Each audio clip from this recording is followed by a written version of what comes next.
विद्यार्थ्यांनो सप्रेम नमस्कार. ज्ञानवंदन निष्ठेटर यूट्यूब चॅनलमध्ये सर्वप्रथम मी आपणा सर्वांचे स्वागत करतो. तर लक्षात घ्या, MPSC शासकीय आयुर्वेद महाविद्यालय प्राध्यापक परीक्षा ही लवकरच होणार आहेत. याआधी आपण महाराष्ट्र नागरिक सेवा रजा नियम 1981 यामधल्या नोट्स बघितल्या आहेत. आजच्या व्हिडिओमध्ये हा पार्ट 2 असणार आहेत. यामध्ये आपल्याला पुढील जे राहिलेले जे नियम आहेत ते आपल्याला बघायचे आहेत. त्यापूर्वी आपणाला जर लक्षात घ्या, याकरिता MPSC आयुर्वेद प्राध्यापक परीक्षा याकरिता प्रशासकीय घटक कामकाज व महाराष्ट्र नागरिक सेवा नियम नोट्स आणि MCQ तसेच current affair related to medical education 400 MCQ तसेच आयुष्य अपडेट हे जे 3 टॉपिक पाहिजे असेल तर आपण घेऊ शकता. त्याची प्राईस आहे 1499. याकरिता आपण 93 56 25 60 37 यावर व्हॉट्सअप करू शकता.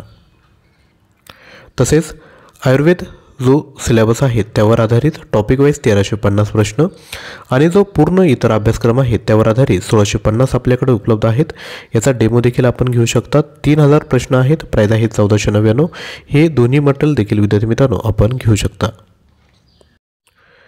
तर आजच्या व्हिडिओला सुरुवात करायचं आहे. कालचा जर व्हिडिओ आपल्याला बघायचा असेल तर डिस्क्रिप्शन बॉक्समध्ये मी प्लेलिस्ट दिली, त्यावर जाऊन कालचा व्हिडिओ आपण वॉच करू शकता. तर रजेला जोडून रजा घेणे नियम क्रमांक 15 लक्षात घ्या. योग्य मार्गाने अर्ज पाठवून कर्मचाऱ्याची दुसऱ्या विभागात निवड झाली असेल व कर्मचाऱ्यांनी पहिल्या पदाचा राजीनामा दिला असेल तर दुसऱ्या पदावर रुजू होईपर्यंतचा खंडित कालावधी पदग्रहण अवधीपेक्षा जास्त नसेल तर पूर्वीच्या पदावरची रजा नवीन पदावर सेवेसाठी विचारात घेतली जाते. हा अगदी महत्त्वाचा आहे. सपोज तुम्ही आता एखाद्या पदावर काम करताय, सपोज आपण काय की तलाठी पदावर काम करताय, मी एक्झाम्पल देतोय. जर जागा निघाल्या तुमच्या तहसीलदार MPSCच्या जागा निघाल्या तर एक्सपेक्टेड काय आहे की जेव्हा तुम्ही फॉर्म भराल ना तर तुमच्या ऑफिसची किंवा जे वरिष्ठ कार्यालय त्याची लेखी परवानगी तुम्ही घ्यायची, बरोबर. तो तुम्ही त्यांना काय करायचं, एक लेखी द्यायचं की मी ही परीक्षा देतोय आणि भविष्यात जर मी सिलेक्ट झालो तर कृपया मला तुम्ही काय करावं, सोडावं, असं तुम्ही त्या ठिकाणी एक अर्ज करायचा आहे रितसर. आणि जर तुमचं भविष्यात सिलेक्शन झालं, बरोबर, जर तुम्हाला जॉईन करायचं असेल तर तुम्ही काय करायचं आहे, मग जेव्हा जॉईनिंगच्या वेळेस तुमचं जे कार्यालय त्यांना सांगायचं आहे की बाबा मला तिथं जायचं आहे, मी राजीनामा देतोय, या ज्या मी तुमच्याकडे ऑफिशियली परवानगी मागितली होती, आता मला या ठिकाणी जॉईन व्हायचं आहे, तर जी पाठीमागची सर्व्हिस आहे ती तुमची कंटिन्यू केली जाईल त्या तहसीलदारच्या पोस्टसाठी. तर असं रितसर जर तुम्ही केलं तर त्या ठिकाणी हा नियम क्रमांक 22 आहे, लक्षात घ्या.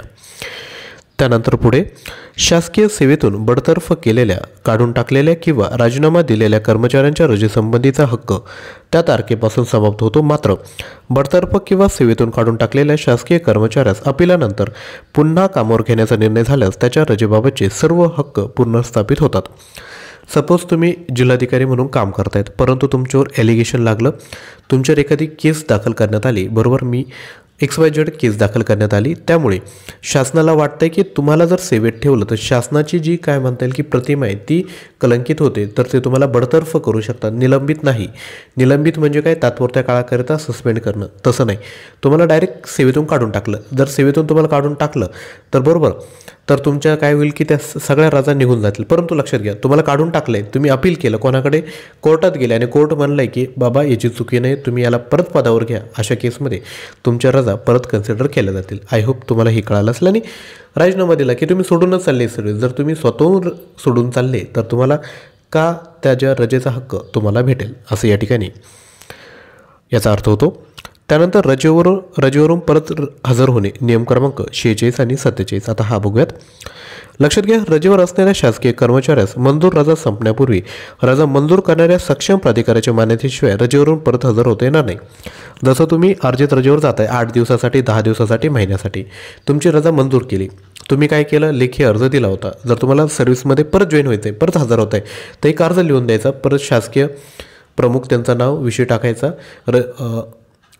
कार्यालयात हजर होण्याबाबत तुमचा मायना टाका, तुम्ही अशी मला रजा मंजूर केली होती, त्यानुसार रजा उपभोगून मी परत कामावर हजर होतोय, तरी मला हजर करून घ्यावं. ह्या ऑफिशियली गोष्टी असतात, तुम्हाला हजर तर करूनच घेणार आहे, फक्त तुम्हाला एक लेटर तुम्हाला इन्व्हर्ट करावं लागतं.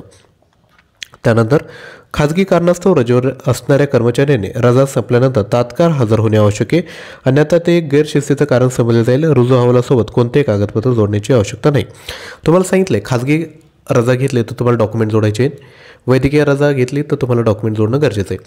तुम्हाला रजा सपोज सोमवार ते शुक्रवारपर्यंत मंजूर केली आहे, शनिवार आणि रविवार तुमचा शासकीय सुट्टी होती, सोमवारी हजर व्हायचं असेल तर तुर्तास हजर व्हायचं, परस्पर सुट्टीवर तुम्ही जाऊ शकत नाही. कारण की लक्षात घ्या, तुम्ही एक चाकरीत बांधले गेले, तुम्ही एका हायरार्कीमध्ये तुम्ही काम करताय तर ते शिस्तबद्ध पद्धतीने काम केलं पाहिजे. जर तुम्ही परस्पर आले नाहीत, बरोबर, कोणतीही तुम्ही मागणी केली नाही आणि परस्पर हजर झाले नाही तर ते गैरशिस्तीचं कारण या ठिकाणी मानलं जाईल. त्यानंतर पुढे वैद्यकीय कारणास्तव रजा मंजूर करण्यात आलेल्या शासकीय कर्मचाऱ्यास वैद्यकीय स्वास्थ्य प्रमाणपत्र सादर केल्याशिवाय कामावर हजर होता येणार नाही. सोपे, तुम्ही जर रजेवर गेले, तुम्ही सांगितलं की बाबा मला टायफॉईड झाला आहे, टायफॉईड सर्टिफिकेट तुम्ही तयार केलं की मला खरं टायफॉईड झाला आहे, परंतु जेव्हा तुम्ही हजर व्हाल ना तर तुम्ही काय करायचं आहे, डॉक्टरकडून एक मेडिकल फिट सर्टिफिकेट प्रोड्यूस करून घ्यायचं की त्या सर्टिफिकेटमध्ये काय लिहिलं जाईल की हा जो कर्मचारी आहे तो माझ्याकडे या तारखेपासून या तारखेमध्ये ॲडमिट होता. आता मी त्याची तपासणी केली असता तो शासकीय सेवा उपभोगण्याकरता किंवा काम करण्यासाठी मेडिकली फिट आहे असं तुम्हाला सर्टिफिकेट प्रोड्यूस करून घ्यावं लागेल. पुढे काय सांगताय, रजा संपण्यापूर्वी कर्मचाऱ्यास सक्षम प्राधिकारी कामावर हजर होण्यास सांगू शकतो, परंतु अशा कर्मचाऱ्याचे कामावर हजर होणे ऐच्छिक की सक्तीचे हे आदेशात नमूद करणे आवश्यक आहे. सपोज तुम्हाला शासकीय कर्मचारी, सपोज तुमच्या कार्यालय अधीक्षकांनी तुम्हाला 15 दिवसाची रजा मंजूर केली, तुम्ही गेले, परंतु 8 दिवसानंतर त्याला असं कळाले, सपोज तुम्ही शिक्षक म्हणून काम करताय, 8 दिवसानंतर त्याला असं कळालं की बाबा आता काय म्हणता येईल की समिती येते, समितीवर तुम्ही तिथं उपस्थित राहणं गरजेचं आहे, तर तो तुम्हाला लगेच ईमेल करू शकतो, फोन करून सांगू शकतो की तुम्हाला इथं हजर व्हायचं आहे. तो सांगू शकतो सक्तीचं, आदेशात नमूद करू शकतो की तुम्हाला कंपल्सरी हजर व्हावं लागेल, त्या कंडिशनमध्ये येऊन जायचं. जर तुम्हाला सांगितलं की कृपया तुम्ही येऊन जा, म्हणजे त्यांनी मेन्शन नाही केलं तर ही तुमची ऐच्छिक किंवा अनैच्छिक असू शकते. त्यानंतर रजेचे प्रकार, व्हेरी इम्पॉर्टंट. या ठिकाणी रजेचे प्रकार आहेत अर्जित रजा, पेड लीव नियम क्रमांक 50 व 51, अर्धवेतनी रजा नियम 60, परिवर्तित रजा नियम 61, अनर्जित रजा नियम 62, असाधारण रजा नियम 63. त्यानंतर प्रसूती व गर्भपात रजा नियम 74, विशेष विकलांगता रजा नियम 75, हेतुस्पर झालेल्या रजेबाबत, विशेष विकलांगता रजा नियम 76, अपघाती इजेबद्दल, रुग्णालयीन रजा नियम 77, क्षयरोग, कर्करोग, कुष्ठरोग, पक्षघातक रजा नियम 79 व परिशिष्ट 3, अध्ययन रजा नियम, बालसंगोपन रजा शासन निर्णय 23/7/2018चा. तर अनुक्रमांक 3 आणि 4 हे अर्धवेतनी रजेचेच उपप्रकार आहेत. म्हणजे कोणती, परिवर्तित रजा आणि अनर्जित रजा ही काय येतं, अर्धवेतनी रजेचेच प्रकार आहे. आता एक एक आपल्याला बघायचं आहे. सर्वात पहिल्यांदा अर्जित रजा, ज्याला पेड लीव म्हणतो, नियम क्रमांक 50, खूप महत्त्वाची, यावरच परीक्षेत तुम्हाला प्रश्न विचारला जाणार आहे. तर यामध्ये काय म्हणतायत की प्रत्येक कॅलेंडर वर्षाच्या जानेवारी आणि जुलै महिन्याच्या 1 तारखेस 15 दिवस याप्रमाणे 2 हप्त्यांमध्ये रजा जमा केली जाते. तुमचं सर्व्हिस बुक असतं, तुम्हाला माहीत असेल, जेव्हा शासकीय कर्मचारी जॉईन होतो तर त्याला एक सर्व्हिस बुक दिलं जातं, बरोबर, त्याला आपण सेवा पुस्तक म्हणतो. सेवा पुस्तकेमध्ये शेवटी तुमचा रजेचा त्या ठिकाणी हिशोब असतो. त्या रजेच्या हिशोबामध्ये ह्यावर्षी तुमच्या जानेवारीमध्ये 15, बरोबर, जुलैमध्ये 15, अशा 30 रजा ॲड होतील. त्यानंतर पुढच्या वर्षी जानेवारीमध्ये परत 15 रजा ॲड होतील. मग ह्या आधीच्या 30 अधिक 15 45. यावर्षी जर तुम्ही सुट्ट्या घेतल्या असेल तर त्यातून डिडक्ट होतील. अशा तुम्हाला 30 वर्षाला सुट्ट्या भेटत असतात. त्यानंतर ही रजा 300 दिवसांच्या कमाल मर्यादेपर्यंत साठवता येते. जे तुमचं सर्व्हिस बुक असतं त्यामध्ये, बरोबर, तुम्ही 5 वर्षापासून सर्व्हिस करत आलेत, बरोबर, मग त्या सगळ्या रजा ॲड होत जातात. जर तुम्ही रजा उपभोगलीच नाही तर मग ह्या ज्या रजा ॲड होतात तर सर्व्हिस बुकमध्ये मॅक्झिमम 300 दिवसांपर्यंत रजा ॲड करता येते. 300 दिवसापेक्षा वरती रजा त्या ठिकाणी ॲड केली जात नाही. 300 दिवस झाल्यावर पुढील 6 महिन्याच्या सुरुवातीला 15 दिवस अनुज्ञेय असतात, म्हणजे 300 अधिक 15 असे दाखवावे व घेतलेली रजा प्रथम 15 दिवसातून वजा करावी. 300पेक्षा जास्त शिल्लक राहिलेले दिवस विपगत होतील. मात्र एकाच वेळी सलग 180 दिवसापर्यंत ही रजा मंजूर करता येते. ही जी पेड लीव आहे, तुम्ही 6 महिन्यांकरता ही रजा मंजूर करून घेऊ शकता. प्रत्येक पूर्ण कॅलेंडर महिन्याला 2.5 दिवस दराने ही रजा जमा केली जाते. सेवेचा कॅलेंडर महिना पूर्ण नसल्यास तो महिना सोडवायचा असतो. म्हणजे कळालं, 6 महिन्याला 15 म्हणजे एका महिन्याला किती, तर 2.5 याप्रमाणे ही रजा ॲड केली जाते. त्यानंतर अर्जित रजा नियम 50, असाधारण रजा, अकार्यदिन, निलंबन या कालावधीसाठी 1/10 या दराने ही रजा कमी केली जाते. मात्र 15 दिवसांपेक्षा जास्त कपात करता येणार नाही. सपोज तुम्ही निलंबन कालावधी तुम्हाला अटक झाली 48 तासांपेक्षा जास्त, तुम्ही निलंबन कालावधी ते सस्पेन्शनमध्ये किंवा एखादा अकार्यदिन असेल किंवा असाधारण रजा असेल, या वेळेस 1/10 या दराने ही रजा कमी केली जाते. त्यानंतर रजेचे दिवस अपूर्णांकात असल्यास पुढील दिवसांशी पूर्णांकात केले जातात. त्यानंतर ही रजा कोणत्याही कारणास्तव घेता येते. पेड लीव आहे, तुम्ही कोणतंही कारण देऊन सक्षम अधिकाऱ्याने मंजूर केलं तर तुम्ही जाऊ शकता. शक्यतोवर परिशिष्ट 5 मधील नमुना 1 मध्ये या रजेसाठी अर्ज करावायचा असतो. रजा वेतन रजेवर जाण्यापूर्वीच्या दिवशी ज्या दराने वेतन आहारित केलं जातं त्याच दराने संपूर्ण रजा काळात रजा वेतन मिळेल. वेतनवाढ जरी रजा काळात आली तरी वेतनवाढ मिळते, परंतु प्रत्यक्ष लाभ रजा संपूर्ण हजर झाल्यावर मिळेल. म्हणजे ही काय तुम्ही मंजूर करून जाताय ना, तुम्हाला आज जे पेमेंट भेटते तेच त्या काळात पेमेंट तुम्हाला भेटणार आहे. त्यानंतर अर्धवेतनी रजा, याला आपण मेडिकल लीव म्हणतो. मेडिकल लीवचा हा एक प्रकार आहे. तर लक्षात घ्या, प्रत्येक कॅलेंडर वर्षाच्या जानेवारी आणि जुलै महिन्याच्या 1 तारखेस 10 दिवस याप्रमाणे 2 हप्त्यांमध्ये रजा आगाऊ जमा करण्यात येते. त्या ठिकाणी अर्जित रजेमध्ये किती तर 15-15 आणि ही किती 10-10. ही रजा पूर्ण कॅलेंडर महिन्याच्या 5/3 या दराने जमा करण्यात येते. ठीक आहे. 5/3 म्हणजे काय, 6 महिन्यां मिळून तुम्हाला 10 दिवस भेटते. म्हणजे 5/3 गुणिले 6 महिने, 3 दुणे 6 म्हणजे किती 10 रजा. अशा पद्धतीने कॅलेंडर महिना पूर्ण नसल्यास तो महिना सोडवायचा असतो. कार्य दिनाच्या कालावधीसाठी ही रजा 1/18 या दराने कमी केली जाते. आता अर्धवेतनी रजा, रजेचे दिवस अपूर्णांकात येत असल्यास ते नजीकच्या दिवसात पूर्णांकात केली जातात. ही रजा कोणत्याही कारणास्तव घेता येते. या रजेच्या साठवणुकीवर मर्यादा नाही. या रजेसाठी विहित नमुन्यातील अर्ज करायचा असतो. परिशिष्ट 5 नमुना 1. रजा वेतन, या काळात रजेवर जाण्याच्या दिवशी ज्या दराने वेतन आहारित केलं जातं त्याच दराच्या 50% वेतन व त्यावर आधारित महागाई भत्ता मिळतो. मात्र घरभाडे भत्ता व शहर पूरक भत्ता मागील महिन्याच्या दराने अनुज्ञेय असेल. तर ही रजा थोडक्यात काय विद्यार्थी मित्रांनो, जर तुम्ही 6 दिवस जर सपोज 3 दिवस जर सुट्टीवर गेले ना तर तुमचे 6 दिवस या ठिकाणी खतवली जातात. म्हणजे दुप्पट ही रजा खर्च केली जाते, लक्षात ठेवा. त्यानंतर परिवर्तित रजा नियम 61. ही रजा वैद्यकीय प्रमाणपत्रावर खालील अटींच्या अधीन राहून मंजूर केली जाते. परिवर्तित रजा, लक्षात घ्या, कर्मचारी कामावर परत येण्याची रजा मंजूर करणाऱ्या अधिकाऱ्याची खात्री पटली पाहिजे. पूर्णवेतनी रजेच्या स्वरूपात मंजूर केली जाते. दुप्पट दिवस अर्धवेतनी रजेच्या खाती टाकले जातात.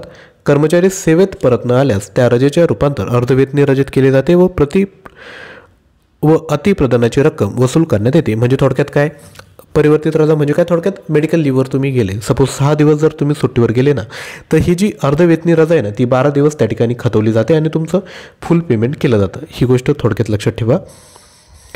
त्यानंतर परिवर्तित रजा नियम 61. अपवाद काय, खालील प्रकरणी ही रजा मंजूर करण्यासाठी वैद्यकीय प्रमाणपत्राची आवश्यकता नसते. प्रसूती रजेला जोडून 6 दिवसांच्या मर्यादेपर्यंत बालसंगोपनासाठी तुम्ही रजा घेऊ शकता. त्यानंतर लोकहितस्तव उच्च अभ्यासक्रम पूर्ण करण्यासाठी 90 दिवसांपर्यंत तुम्ही जाऊ शकता. विपश्यनासाठी 14 दिवसांपर्यंत, 3 वर्षातून एकदा संपूर्ण सेवेत तुम्ही 6 वेळा जाऊ शकतात. म्हणजे काय, तुम्हाला विपश्यनासाठी जायचं आहे, इगतपूरला विपश्यना केंद्र आहे, त्या ठिकाणी 14 दिवसांपर्यंत जायचं असेल तर तुमची 28 दिवस खतून तुमची ही रजा मंजूर केली जाते. 3 वर्षात तुम्ही एकदा जाऊ शकता आणि पूर्ण सर्व्हिसमध्ये तुम्ही फक्त 6 वेळात विपश्यनासाठी या ठिकाणी जाऊ शकता. तुम्हाला जर उच्च अभ्यासक्रमासाठी जायचं आहे, सपोज तुम्ही आता काय की तुमचं ग्रॅज्युएशन झालं आहे BMS, जर तुम्हाला PG करायची भविष्यात, बरोबर, तर PG करण्यासाठी तुम्हाला मॅक्झिमम आता 90 दिवस म्हणजे काय, तुमचं PG अर्धवट सोडून जर आले असेल तर 90 दिवसापर्यंत तुम्हाला या ठिकाणी सोडण्यात येऊ शकतं. प्रसूती रजा घेतली आणि जर तुम्हाला बालसंगोपनासाठी अजून सुट्टी पाहिजे असेल तर 60 दिवसांपर्यंत ही मंजूर केली जाते. रजा वेतन अर्जित रजेवर गेल्यावर मिळते त्याच दराने म्हणजे पूर्ण दराने तुम्हाला रजा वेतन अनुज्ञेय राहील, परंतु खर्ची करताना ती रजा काय होईल तर दुप्पट रजा खर्च होईल. त्यानंतर पुढील आहे अनर्जित रजा नियम 62. तर ही जी अनर्जित रजा आहे नियम 62 ती आपण पुढील व्हिडिओमध्ये बघणार आहोत. तर विद्यार्थी मित्रांनो लक्षात घ्या, आता जर तुम्हाला परीक्षेसाठी जर तयारी करत असेल, कमी वेळात जर तुम्हाला चांगल्या पद्धतीने तयारी करायची असेल तर आयुर्वेदा कंप्लीट जो तुमचा सिलेबस दिला आहे 14 टॉपिक यावर आधारित 3000 प्रश्न आहेत. प्राईज आहे 1499. आणि हा जो महत्त्वपूर्ण टॉपिक आहे प्रशासकीय घटक, कामकाज व महाराष्ट्र नागरिक सेवा नियम, current affair related to medical education, आयुष्य अपडेट यावर सर्वांवर MCQ आणि नोट्स भेटतील. याची प्राईज आहे 1499. परचेस करण्याकरिता 93 56 25 60 37 यावर व्हॉट्सअप करा. त्याच पद्धतीने लक्षात घ्या, यामध्ये तुम्हाला 2 फोल्डर भेटतील. आयुर्वेद सिलेबसचा वेगळा आणि अदर्सचा वेगळा भेटेल. आयुर्वेद सिलेबसमध्ये टॉपिक वाईज हे 4 टॉपिक दिलेत आणि जे बाकीचे टॉपिक आहेत त्यावर प्रश्नसंच असे आपण 16 प्रश्नसंच तयार केलेत. हा तर झाला आयुर्वेदासंबंधित. आता जर तुम्ही इतर जर घेतलं तर त्यामध्ये 3 फोल्डर भेटेल तुम्हाला. Current affair related to medical, administration and Maharashtra नागरिक सेवा नियम, आयुष्य अपडेट असे 3 फोल्डर भेटतील. पहिल्या फोल्डरमध्ये तुम्हाला करंट अफेअरच्या ह्या PDF फाईल भेटून जातील. त्यानंतर दुसऱ्या फोल्डरमध्ये तुम्हाला महाराष्ट्र नागरिक सेवा वर्तणूक नियम जे त्यांनी 17 टॉपिक दिलेत त्या सर्व टॉपिक क्लिकवर फोल्डर आणि त्यामध्ये नोट्स आणि MCQ भेटून जातील। त्याच पद्धतीने या पद्धतीने तुम्हाला नोट्स विद्यार्थी मित्रांनो भेटणार आहेत। त्याच पद्धतीने MCQ अशा पद्धतीने तुम्हाला या ठिकाणी भेटणार आहे। त्यानंतर जो शेवटचा फोल्डर आहे त्यामध्ये तुम्हाला आयुष अपडेटच्या तुम्हाला PDF फाईल भेटतील। तर यापैकी कोणतंही मटेरियल घ्यायचं असेल तर 9356566034 यावर व्हॉट्सअप करा। आजचा व्हिडिओ आवडला असेल तर नक्की लाईक करा, शेअर करा। चॅनलवर नवीन असाल तर चॅनलला सबस्क्राईब करून घ्या। शेजारी असणाऱ्या बेल आयकॉनवर क्लिक करा, कारण की डेली आपण विद्यार्थी मित्रांनो व्हिडिओ घेऊन येत आहोत। तर विद्यार्थी मित्रांनो, आपले जेवढे फ्रेंड्स आहेत जे तयारी करत असेल, आपले जेवढे ग्रुप असेल, त्यांमध्ये आजचा व्हिडिओ विद्यार्थी मित्रांनो नक्की शेअर करा। थँक्यू।